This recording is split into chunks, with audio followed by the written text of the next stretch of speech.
Incorporating a lot of my everyday life but not giving context to what I was doing. It's been like a rainy week and I keep being like, when's the sun gonna come back? And everyone's like, Jeannie, it was sunny all last week. But I do feel like when it starts raining in Portland, it's just so dreadful. When it comes back, it just feels, I have to like take it in. And I do feel like a lizard in that way. Like I feel the energy coming through that window and nourishing me in all sorts of pleasant ways. I wanted to kind of talk to you guys about what's going on in my life. I was just filming a little short video and I was thinking about how much productivity I had done today. I went to make money, even though I know that life is not all about money, but I part-time nanny, and Mondays and Wednesdays are my part-time nanny days. And beyond that, I got a new client to nanny with. It's just an old friend, but it feels exciting to both double sort of my income because I'm not making that much right now. And besides those two things, I was able to edit my book. I came over to my friend's house, so I got to chat with my friend. To edit, I got to film, I got to edit a complete video, and now I'm talking to you. I'm gonna bake a cake for that said friend in a little bit. The roommate of this friend, oh my god, it's so confusing. Okay, the roommate of the friend whose birthday is tomorrow is coming back and we're gonna bake a cake. We're gonna bake a cake for said friend. And then I'm gonna go to creamy night. Me and my friends always have a creamy night every Wednesday. I don't know what the flavor is going to be. Last week we had a very exciting flavor and it was stinging nettle. In the past I've made strawberry matcha. But yeah, back to just like my thoughts on productivity. And I never would have imagined that I would be in the state of creating things so consistently. Long videos, short videos, long books, Substack articles. And while I haven't done it for long, it feels kind of cool to step into that world and just feel motivated to get things out into the world, even though it might not be perfect.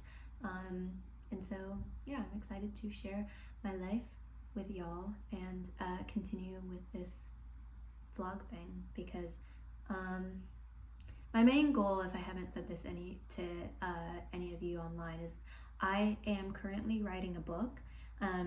It is very close to being done and not publishable, but shown to reviewers. So I am just trying to kind of start this journey and document my life and also just gain a following, because I don't know if I'm going to go down that traditional route. So for anybody who also has put out a book and hasn't gone down that traditional publishing route, it seems hard. So this is step one of creating that following and putting myself out there. So talk to you guys later.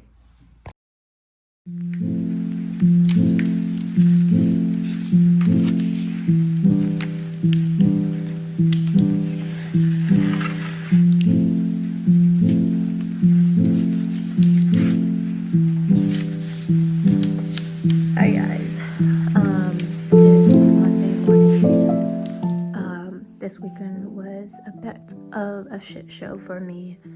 I could not get out of bed for the realness of YouTube. I could not get out of bed. Had a bit of some withdrawal symptoms from missing my SSRI. But I've slept a ton, slept like 24 hours.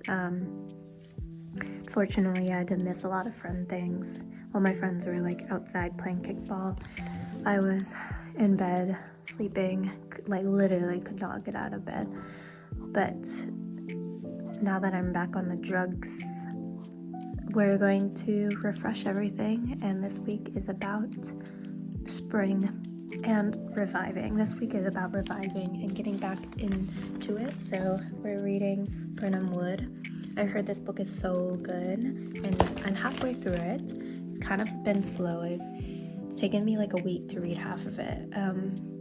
And last week I couldn't even write a ton, so hopefully this week can be about productivity too, and also allowing myself to have grace.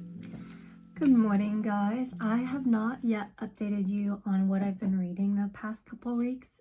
It's been a little bit of a slow reading week. I have now been pulled out of that deep end where I can continue on with my life.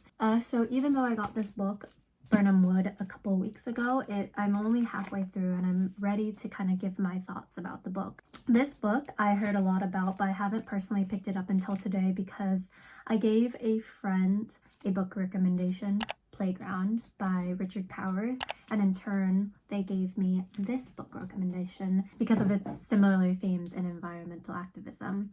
But actually, what this book reminds me of is not Richard Power's Playground or Overstory or anything like that. It really reminds me of Tomorrow by Gabrielle Zevin because of the way that both books are both steeped in the present, both in the plot and the writing. And the plots themselves revolve around multiple perspectives where the main characters themselves are so heavily passionate about some sort of issue or some sort of project that not normally you do day to day. It's like your passion project of life that makes characters so enticing to read about. But really, the reasons why Tomorrow and Burnham Wood feel so similar is because of the writing. It's a type of writing that feels like a modern classic, something that will definitely stand the test of time.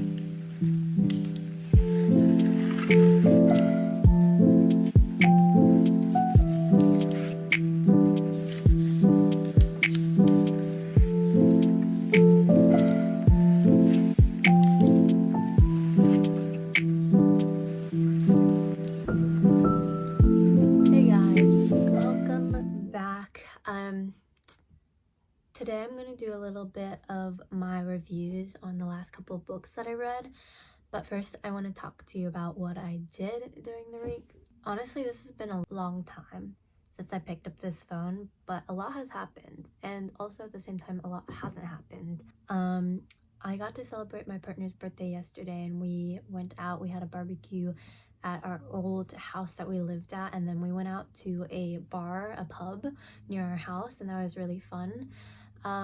And yeah, I've been writing a lot this week. I think I'm expanding my due date to get out my book to my beta readers, and so that has given me a little bit of grace to read a little bit. And so this week I really just read a lot of Burnham Wood, celebrated my partner's birthday, and had some fun climbing and relaxing. Really, I only finished Burnham Wood by Eleanor Catton, but this book that I would also like to talk to you about, called Sad Tiger by Nij Sino, I finished a couple weeks ago, so my thoughts on this book aren't exactly fresh, but I would like to go over briefly what I thought about it, since I just forgot to add it into my last video. Yeah, so let's just get right into it. When I last left off, I was kind of in the middle of the book and I really had no idea where it was going from there, which is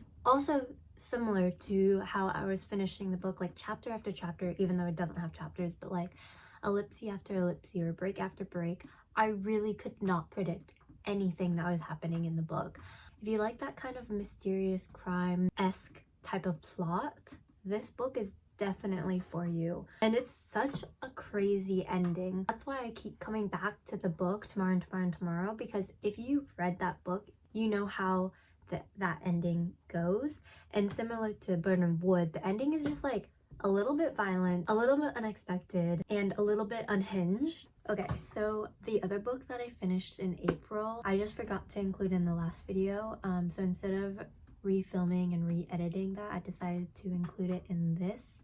This book does come with trigger warnings. It is about the author's own experience with sexual assault as a young girl from someone who is very close in the family, from her stepdad. It's just about her experience dealing with that at such a young age.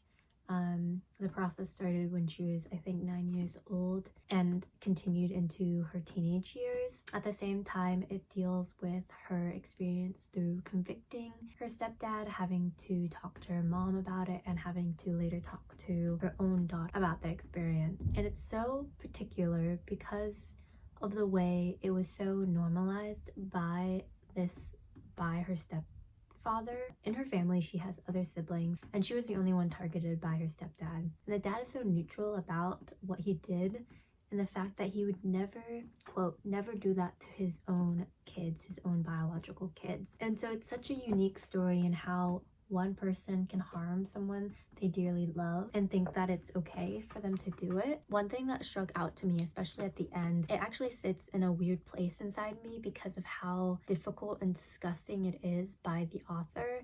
It basically talks about how she was in her daughter's room watching her sleep, and how if she wanted to, she has the power to rape her own daughter, which really just speaks volumes about how we perceive good and bad. I don't think she was justifying his actions at all. I think the point of it is to talk about how harm can come from ordinary people, and it doesn't necessarily have to be this far out monstrous activity.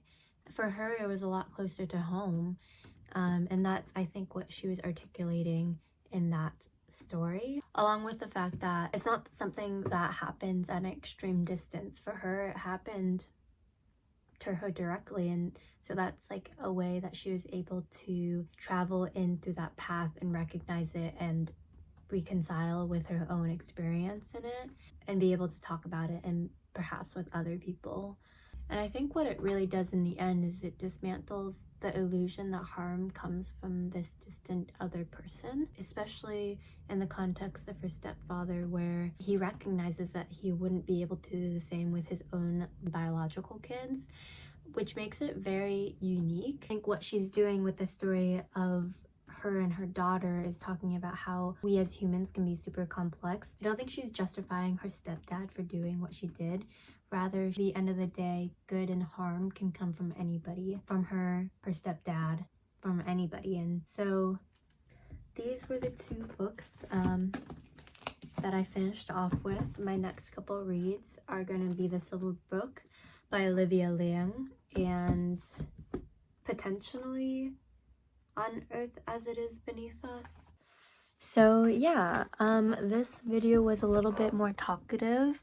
I hope you guys like that. And let me know if this is a style of video you'd like to see more of. I'd love to show you more of my life. I'm not sure how much I want to keep private and how much I want to put online, considering that most of my followers on here are people directly in my life. I think I'm okay with putting a little bit more on the internet, since I know it's not gonna reach too far yet.